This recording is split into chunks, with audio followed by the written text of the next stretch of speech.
हैं बाबरी मस्जिद विध्वंस के बारे में।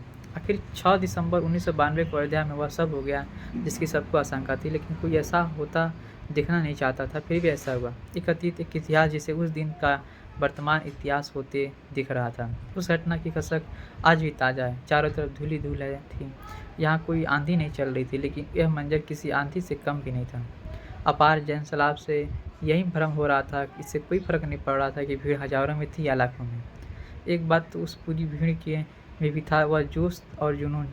इसमें रत्ती भर की कमी नहीं थी। ऐसा लग रहा था कि जैसे वहाँ मौजूद हर व्यक्ति अपने आप को एक नेता, जय श्री राम, राम लल्ला आएंगे, मंदिर वहीं बनाएंगे, एक धक्का और दो। जैसे गगनभेदी नारों के आगे आकाश की ऊंचाई भी कम पड़ती दिख रही थी। यह सारा वाक्य अयोध्या का था। वही अयोध्या जिसे राम की जन्मस्थली कहा जाता है, और वहीं राम जिनके राज्य में कभी भी किसी के साथ अन्याय नहीं हुआ। इसलिए राम राज्य को किसी भी शासक के लिए कसौटी मानी नहीं जाती है। यह बात इन्हीं राम और इन्हीं अयोध्या की हो रही है। हाँ तो नारे लग रहे थे। इतिहास को बदलने वाली घटना अयोध्या में 6 दिसंबर 1992 को घटने जा रही थी। इसका अंदाजा शायद यही नहीं हो रहा होगा कि लेकिन कुछ बड़ा होने जा रहा था। ऐसा वहाँ के माहौल देखकर समझा जा सकता था। तभी वहाँ मौजूद कारसेवकों के साथ लोगों की बड़ी संख्या विवादित अंदर घुस गई और देखते ही देखते ढांचे की गुम्बदों को अपना कब्जा कर लिया और तोड़ दिया।